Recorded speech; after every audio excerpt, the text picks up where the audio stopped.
All right. Hi, everyone. So today I want to talk to you about three things. The first, give a little bit of color and perspective on how the world is looking at artificial intelligence and the impact that it's going to have on both our businesses and society at large. The second thing that I want to cover is separating the fact from fiction around what is artificial intelligence. What's the hype around it's going to destroy humanity, it's going to take over, versus the reality of it's here to augment us and enhance what we do on a day-to-day basis. And then I want to spend the majority of time today talking about where artificial intelligence is actually being used in different corporations and businesses around the world, and give some people some real color, not about what might be 2 or 3 years from now, but what actually is today. So with that, do a quick recap. I'm sure many of you saw the news coming out of Davos this year from the World Economic Forum talking about the fourth industrial revolution. Davos is not a place where people talk about the next technology wave or the next hype cycle. It's a place where we talk about what are the macroeconomic changes in the world, what is actually going to influence us for the next decade, the next set of our experiences in life. And the leaders felt that it was important enough to talk about the concept of connected intelligence and Industry 4.0, really separating, what we're seeing today with artificial intelligence and this type of technology from what has traditionally been the information age over the past 40 years. So just a quote on that. You guys can read it, or I'll read it for the people in the back that might not be able to see. The speed of current breakthroughs has no historical precedent. When compared with previous industrial revolutions, the fourth is evolving at an exponential rather than a linear pace. Moreover, it is disrupting almost every industry in every country. Now, the key thing from this quote that really resonated with me, and I think is the most important thing for everyone in this room to take away, is the rate of change, that exponential pace at which this type of technology and these capabilities are impacting our businesses. If you look at the timeline of the previous industrial revolutions, we've had agriculture, industrial, information age, which have all been getting progressively shorter. If you look at the information age, relatively speaking, 40 years or so. And when you compare today versus the start of that, just to make it real for everybody, I think all of us, either in our pockets or with very near proximity to us right now, have a computer with processing power greater than that which took a man to the moon back in the late 1960s. Now, when we look at connected intelligence, the time frame for this is remarkably short. As Mark Benioff said back at Davos, as a society, we're entering uncharted territory. And most recently, Google coming out with the comment, we are moving from a mobile-first to an AI-first world. That is a fundamental shift in how businesses are going to operate. To drive home that point a little bit, I want to put some numbers behind that, because I know most people like to have a little bit of backing, especially when you're looking for budget to get things done within your organizations. Take a look at that 25% number. That's 25% of jobs will be impacted by AI within the next 3 years, according to Forrester. When you think about the magnitude of that, that is actually terrifying. That's not the impact that computers had. Computers impacted us over a period of decades to really influence 25% of people's jobs across the world. This is saying that's going to happen within the next 3 years. Completely different paradigm than anything we're used to and anything we've seen in the business world to date. And you look at the impact of that. Bank of America coming out with a $95 billion worth of business created around this over the next 5 years. Huge, huge numbers. And everything we're seeing so far says these numbers are accurate and maybe even understated a little bit. Now, let's talk a little bit about what is artificial intelligence. Everyone hears the word, everyone's sitting in this room to get a little bit deeper on it. As you saw earlier, there's a lot of hype. There's a lot of movies that try to portray AI as this evil thing that is going to displace us and take over from humans. Now, 5 movies represented up here. I love all 5 of them. Matrix in the background for those that can't see in the back with kind of the background grid. But the reality is very, very different from this. Now, I never thought I'd actually be standing on a stage saying this, but reality is much more accurately portrayed by a movie that was based on a comic book strip, which is Iron Man, looking at Jarvis and the virtual assistant. So you just heard Chris talk about what RBS has done with Luvo. I think that is a direction that you're going to see more and more people moving in, and that's an area that businesses can really capitalize on. You know, Mark over at Facebook talking about his personal goal for 2016 to build a virtual assistant very similar to Jarvis. Now, this is one of the very immediate things that's being done today, and one of the paradigm shifts that you're starting to see.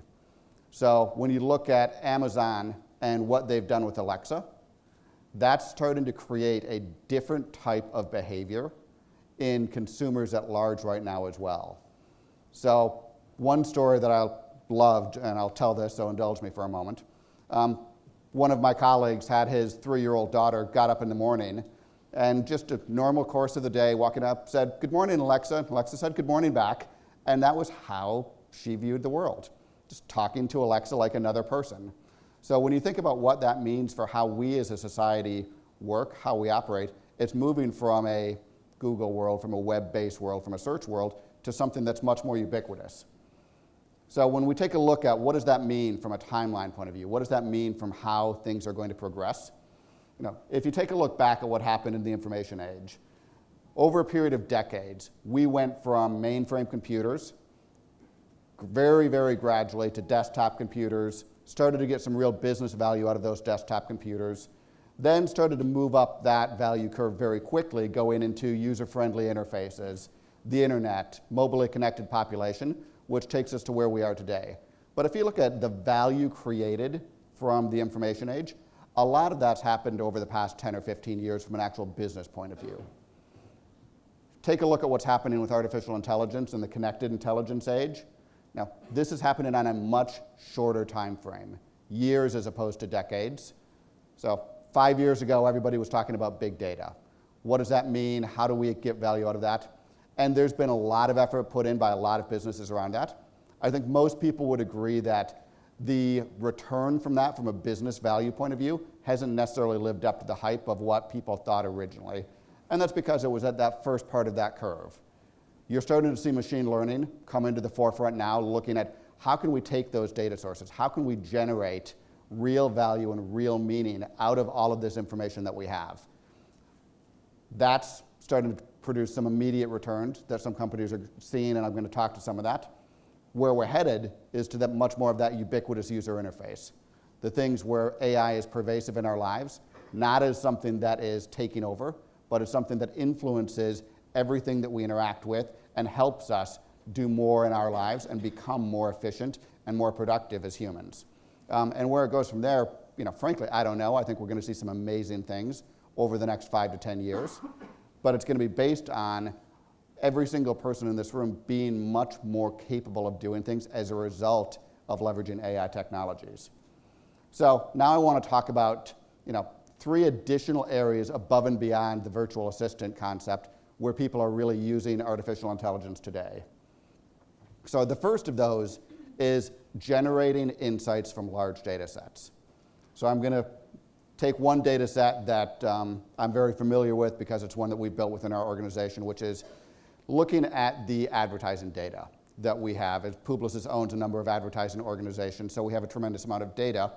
And just to give everybody in the room some color, might terrify a few people, but we understand for most of the population, from the moment you wake up to the moment you go to bed, physically where you are, what you've been looking at online, what you've purchased. Kind of terrifying when you think about it, but what it really amounts to is a great set of data that we can leverage from an advertising point of view. So looking at who's in the market by putting machine learning platforms on top of that to understand, is somebody thinking about buying a house? Are they about to get engaged? Are they looking to put a security system in? What are things that we can observe from a premeditated behavior point of view by looking at all of the data that we have and applying machine learning on top of that to start to extract insight from that? Similarly, using that same exact data set, look at how we can make investment decisions. So as financial traders and firms look at this information, looking at it from an entirely different perspective, not from a how do I figure out who to advertise to, but how do I actually figure out how companies are performing? who's doing well, who's doing poorly, looking at what companies have more people showing up for work, what retail outlets have greater foot traffic, what information can I glean that gives me insight into how the markets are going to perform in advance of that knowledge becoming widely disseminated. Huge opportunity set. And look at media buying. How do I target the right people at the right time and deliver things to them on the right device? Getting somebody an advertisement about buying a hair care product is very different the day before somebody goes to shop or get their haircut versus 2 days after. Same message, potentially the same buyer, but very different return on your investment based on understanding how to apply and leverage the technology that we have. And all of these things right now we're driving with machine learning on top of that. So that's been one area. The next area I want to talk about is accelerating knowledge-based processes. This is something that is going to have a huge impact in all of our organizations over the coming years and is already starting to in a number of places. So in the healthcare, one major hospital has been able to use AI platforms to reduce the time it takes them to find patients for drug trials down from a period of 8 to 10 weeks to about 10 minutes. Complete paradigm shift in how they approached competing for drug trials, which is where they made a lot of their money. This is something that you've probably heard of in some cases. A couple different platforms have been used for this over time, but really fundamentally shifting the way we look at how hospitals and how pharma companies obtain the people that they want to be part of drug trials and create those sets going forward. From a finance point of view, this is actually a really interesting study that one firm is analyzing all of the companies that it invests in and doing the work that had traditionally been performed by analysts with an artificial intelligence platform. So to give everyone a little bit of color that doesn't come from the finance world, one of the things that needs to be done to understand companies' performance is looking at all of the filings, the regulatory reports, what have they filed, how are their financials looking, what are they doing, and that takes a lot of effort to pull all of that together, stitch it into one cohesive picture that somebody can look at, and then say, oh great, I see that their cash flow is uptrending or their days sales outstanding is going down. What are the things I can learn from that, and what does that mean as I look at whether I want to invest more or less in this company? All of that work for this company right now is being done by an automated machine, enabling the analysts not to spend their time going and digging through different reports to pull things out, but rather to look at that information and start to create some real insights from it. So it's shifting the role of the worker from pulling information together to actually using their brain to look at how do I leverage that insight to make better decisions running the business. And last, we're looking at that from a media planning point of view within Publicis.Sapient to look at how do we fundamentally shift the approach to media planning. If somebody says, I want to spend 50 million pounds on a new advertising campaign for a hair care product, traditionally that would involve looking at what are all the places I want to advertise, how do I go about doing that? Now we can use artificial intelligence to create a first pass of that. Here's based on all the customers that we want to reach, where they go, how they look at things. Here's from a value point of view the best way to optimize against that and create a strong starting point so that we can focus more on the creative campaigns rather than on the manual processes associated with that. And the last area I want to talk about, which is probably the most important from a long-term point of view, is creating value from unstructured data. The amount of data being produced in the world today, and I'm sure most of you have heard this quote, but it's more than doubling every 2 years. So if we think about what this means, with most of that data that's being created being unstructured, that is creating a tremendous both opportunity and challenge for us, where most of our technology that we've built in-house has been built to consume and digest and understand structured data. Unstructured data is what we're being given today, and that's where we need to draw our insights from, and that's what artificial intelligence is great for. So a number of call centers are using artificial intelligence technology today to look at what are people actually saying. How do I draw insights from all the conversations that people have that call in? What are they saying positive? What are they saying negative? Not in the traditional way that had been done in the past, which is creating surveys and having people manually go through and check boxes around this is what people complained about, but dynamically listening to those conversations, reviewing the text of all of the transcripts of every single conversation that happens, and extracting from that, what are people really excited about? What are people really frustrated about? I bought a Amazon Fire in France with a French credit card, and I can't actually use it because I don't have a credit card that I can buy content with. There's things like that that don't highlight in the different responses, but when you listen to the actual underlying conversations that people have when they call, you get a lot of value and a lot of insight from. From a compliance point of view, one of the largest banks in the world right now has shifted the way that they look at identifying bad behavior in insider trading. Historically, what they've done is looked at what are the largest trades that look suspicious and had a team of people focus on going through each one of those to say, does this make sense? Is this an issue or not? The problem with that was there's a huge number of smaller trades and smaller transactions that never got reviewed. What they've shifted to is using artificial intelligence to review everything and only pull out each of the individual trades that it can't figure out why they happened.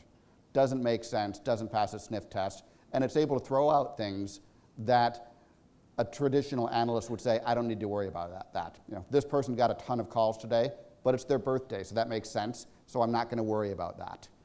And last, looking at personalization. This is one thing that is going to impact all of us, and I certainly hope it's not going to be Minority Report-esque, but when we look at how do we see information that is relevant to us, this is an area where artificial intelligence is playing a huge role right now, looking at what do I show you that matters to you. To do that, I need to understand two things. I need to understand about you, and I need to understand the content that I have that I could show you. Both of those are easily obtained things for individuals to look at, but up until recently haven't been things that we could systemically extract information from. Now, using some of the tools that are available to us from an AI point of view, we can do both of those things, and we're starting to create experiences that are fundamentally different and more truly individualized rather than kind of mass personalized, if you will. So with that, I want to leave you with the kind of charge going forward that everybody in this room cares about this, or you wouldn't be here. This isn't about replacing people. This is about expanding what we as individuals and companies can do and making people more powerful and more capable to generate value in their daily lives. I thank you for being here because I'm passionate about this, and I think everybody else here is. And with that, thanks for the time.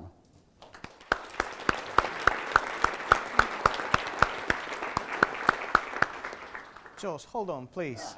Yeah, we are going to interrogate every single speaker today, so I think with this beautiful message that you left us, which is very much the one that we are the ambassadors of as well at AI Business, I'd like to ask our audience, what is it that drew your attention from this presentation? What do you feel is the key takeaway here? Or what would you question in your approach to this? It's a very positive view of what AI can bring to the workplace. Any questions? No questions? Not yet? Nope. There we are. I have one. Just let me cover. Sorry, let me put you. Yeah, thank you. Just a question about what is actually kind of driving the changes that you're seeing. What has accelerated this process? So what's accelerated this process? That's a great question, and let me beg your indulgence and go on a little bit of a very brief history lesson, and I'll pull it forward.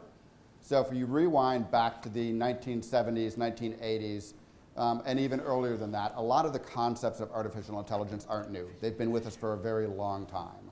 There were two primary schools of thought. One is you could create a set of algorithms that could mimic the behavior of a human and, given a right set of rules to follow, come up with answers very similar to how a person would digest and analyze information. The other school of thought was to teach something to perform and think like a human, you actually needed to teach it like you would a human from the ground up. This is a thing, this is another thing, these are how things interrelate together. The problem was, back in the 70s and 80s, neither one of these approaches were feasible. The first because the processing power simply didn't exist. The second because, as everyone knows that's raised a child, it takes a long time to teach a person something. So fast forward 30 years, what's happened in both of those scenarios, coincidentally, somewhat coinciding, One, the processing power really has been there over the past few years. So you've seen a resurgence in AI. There was a concept of the AI winter that we went through in the 90s and early 2000s. Now as the technology processing power is really caught up to the concepts, we're starting to see that play out at scale. So that's really created the entire machine learning capabilities that we have today. Similarly, a lot of the academic institutions, the MITs and Stanfords of the world that have created large semantic structures that mirror how a person thinks, have also matured to a point that there's real value being created out of those. So when you put those two things together, it's created an environment where, combined with what we've seen from the big data and technology outflow from the information age, it's opened the door to us to really start to extract that value. So I think it's more a timing thing than anything else. We are actually running short on time, so if you'd like to meet Josh, he's here for the rest of the day at the Publicis.Sapient stand. So thank you very much again, Josh, for your contribution. Thank you. Thanks.